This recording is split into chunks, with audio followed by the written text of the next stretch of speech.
लग्नाचे दागिने म्हणजे श्रीमंत पेशवाई दागिने, नाशिकचे सुप्रसिद्ध सराफ मयूर अलंकार सराफ।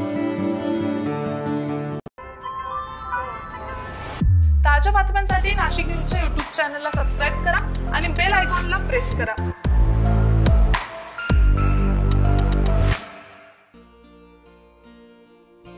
शिवसेनेचे नवनिर्वाचित जिल्हा प्रमुख सुधाकर बडगुजर आणि महानगर प्रमुख विलास शिंदे आणि नाशिक लोकसभा संघटक विजय करंजकर यांचा पदग्रहण सोहळा त्याचबरोबर सत्कार सोहळा मोठ्या थाटात संपन्न झाला। यावेळी व्यासपीठावर माजी महापौर विनायक पांडे, माजी आमदार वसंत गीते, माजी नगरसेवक डीजी सूर्यवंशी, महिला आघाडी उत्तर महाराष्ट्र संघटक रंजना नेवाळकर, मनाली चौकीदार, निवृत्ती जाधव, जगन अगळे, देवानंद बिरारी, महेश बडवे आदी उपस्थित होते। सुरुवातीस ढोलताशांच्या गजरात सर्वांची मिरवणूक काढण्यात आली। त्यानंतर मध्यवर्ती कार्यालयात सर्व पदाधिकाऱ्यांच्या उपस्थितीत सूत्र स्वीकारण्यात आली।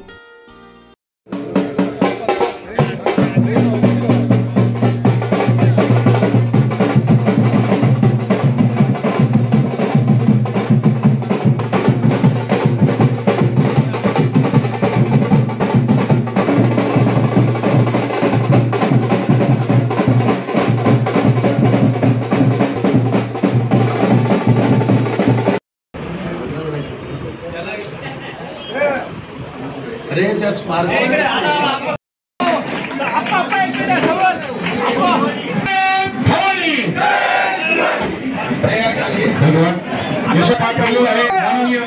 शिवसेना उपनेते सुनीलभाई बाबू यांच्या शुभ हस्ते पार पडत आहे। सर्व व्हायचं आहे। त्यानंतर नाशिकमध्ये ठाकरे गटाचे प्राबल्य असून गेल्या 2 सलग निवडणुकांमध्ये नाशिकच्या जनतेनं लोकसभा निवडणुकीत शिवसेनेच्या उमेदवाराला निवडून दिलेला आहे। त्याचीच पुनरावृत्ती या निवडणुकीत देखील होईल असा विश्वास नूतन महानगर प्रमुख विलास शिंदे यांनी सत्कारास उत्तर देताना व्यक्त केला। जर असेल आणि काम करण्याची जिद्द असेल तर नक्कीच तुम्हाला कुठलंही जे काही आव्हान आहे ते आव्हान सहज आपण पेलू शकतो। आणि गेल्या 29 वर्षापासून शिवसैनिक म्हणून काम करत असताना असे अनेक आव्हानं आम्ही बघितलेली आहेत। ज्यांनी आव्हान निर्माण करण्याचा प्रयत्न केलेला आहे त्यांच्यावरती नियतीने आव्हान भविष्यकाळात दिलेलं आहे। आणि शिवसेना हा एक असा वटवृक्ष आहे जे आज आव्हानाची भाषा करतायत त्यांनाच खऱ्या अर्थाने शिवसेनेने इथपर्यंत आणून पोहोचलं। एवढ्या लायकीचं जे समजतात स्वतःला फार मोठे, त्यांना इथपर्यंत आणून कोणी ठेवले? शिवसेनेने आणि शिवसेनेवरती प्रेम करणाऱ्या नागरिकांनी। त्यामुळे आम्हाला आव्हान वगैरे काही नाही। आम्हाला खंत याची आहे की ज्यांच्यासाठी आम्ही धावलो, ज्यांच्यासाठी आम्ही जीवाचं रान केलं, रक्ताचं पाणी केलं आणि ज्यांच्यावरती शिवसेना प्रमुखांनी, शिवसेना पक्षप्रमुखांनी आणि शिवसेनेच्या वरती प्रेम करणाऱ्या सगळ्या मतदारांनी विश्वास टाकून त्यांना तेवढ्या लेवलला नेऊन पोहोचवलं, त्यांनी शिवसेनेचा घात केला। असो, वेळ निघून जाते। आता मग सांगितल्याप्रमाणे एखाद्या झाडाला चैत्र महिन्यामध्ये पालवी गळती आणि ते झाड त्याला एकही पान नसतं, परंतु ते जर आपण बघितलं तर दुसऱ्या 2 महिन्यानंतर त्या झाडाला पुन्हा पालवी येते, ते झाड पुन्हा फळ देतं, ते झाड पुन्हा सावली देतं। शिवसेना हा असा वटवृक्ष आहे। त्यामधून येणाऱ्या काळामध्ये नक्कीच या महाराष्ट्राच्या मनामध्ये, महाराष्ट्रातील जनतेच्या मनामध्ये, नाशिक जिल्ह्यातील शहरातील जनतेच्या मनामध्ये जो आदर शिवसेना पक्षप्रमुख उद्धवजी ठाकरे साहेब यांनी मुख्यमंत्र्याच्या काळामध्ये निर्माण केलेला आहे, एक वेगळं आदर्श स्थान, राजकारणाचं नव्हे तर कुटुंब प्रमुख म्हणून त्यांनी स्थान निर्माण केलेलं आहे। ते स्थान जनतेच्या मनात आहे। परंतु येणाऱ्या काळामध्ये नक्कीच उद्धवजी ठाकरे साहेब हे महाराष्ट्राचे मुख्यमंत्री आपल्याला दिसतीलच जनतेच्या आशीर्वादाने। परंतु या नाशिक महानगरपालिका असेल, जिल्हा परिषद असेल, पंचायत समिती असेल, ज्या ठिकाणी ज्या निवडणुका होतील त्या ठिकाणी शिवसेना उद्धव बाळासाहेब ठाकरे पक्षाचे उमेदवार निवडून येतील। आणि त्यासाठी आम्ही सर्वजण शिवसैनिक पदाधिकारी, जे प्रमुख पदाधिकारी, ज्येष्ठ पदाधिकारी हे सगळेजण जोमाने कामाला लागलो आहोत। येणाऱ्या काळामध्ये नक्कीच आपल्याला जनतेच्या मनामधलं नेतृत्व दिसेल।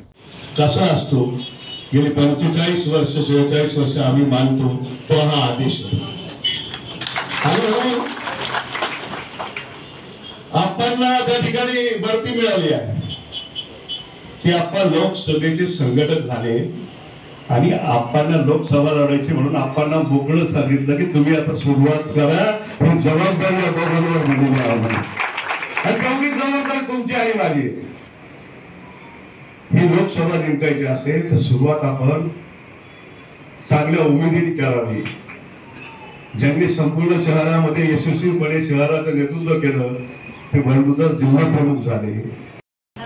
हे शिस्तीने कसे मोठे झाले तर त्यांनी फक्त वेळ पाळली म्हणून ते सगळ्यात मोठे नेते झाले. हा आदर्श तुम्ही सगळ्यांनी घ्यावा एवढी कळकळीची विनंती करतो. आणि थांब पक्षाचं काम निष्ठेनं केलं तर पक्ष नेतृत्व त्याची दखल घेतेच हे मी स्वतः अनुभवलेलं असून पक्षानं माझ्या पत्रात पदाचं भरभरून दान दिलेलं आहे. आता माझ्यावर जिल्हा प्रमुख पदाची जी जबाबदारी सोपवली आहे त्याला मी पुरेपूर न्याय देण्याचा प्रयत्न करेल असं जिल्हा प्रमुख सुधाकर बडगुजर यांनी सांगितलं आहे. या पदग्रहण सोहळ्याच्या निमित्तानं शिवसेनेच्या सर्व प्रमुख पदाधिकाऱ्यांसह सचिन मराठे, राहुल ताजनपुरे, बाळकृष्ण शिरसाट, सुभाष गायधनी, शैलेश सूर्यवंशी, बाळासाहेब कोकणे, राहुल दराडे, सचिन पांडे, देवा जाधव, संतोष गायकवाड, नितीन चेडे, मसूद जिलानी, ऋषी वर्मा, सुनील जाधव, राजू नाठे, विलास आहेर आदी उपस्थित होते. उद्धव ठाकरे यांच्या पाठीत खंजीर खुपसून बाहेर पडलेल्या भाजपला धडा शिकवण्यासाठी शिवसैनिकांनी मैदानात उतरावे असे आवाहन यावेळी सुनील बागुल यांनी केले. तर संघटना बांधणीचा अनुभव असलेले अभ्यासू नेतृत्व म्हणून बडगुजर यांच्याकडे तसेच कुशल प्रशासक म्हणून ओळखले जाणारे विलास शिंदे यांच्याकडे महानगराच्या नेतृत्वाची धुरा आल्यानं आता लोकसभा निवडणुकीत शिवसेना प्रणित महाविकास आघाडीच्या पदरात सर्व जागा पडतील असा विश्वास यावेळी दत्ता गायकवाड यांनी व्यक्त केला. नाशिक जिल्ह्यातील लोकसभेच्या दोनही जागा आम्ही मित्रपक्षाच्या मदतीनं काबीज करू. निवडणुकीत विरोधकांना त्यांचं डिपॉझिट वाचणं सुद्धा कठीण जाईल असा दावा विजय करंजकर यांनी केला. यावेळी सर्व पदाधिकाऱ्यांकडून शिंदे गटावर चांगलाच निशाणा साधण्यात आला. संजय परमार, नाशिक न्यूज, नाशिक.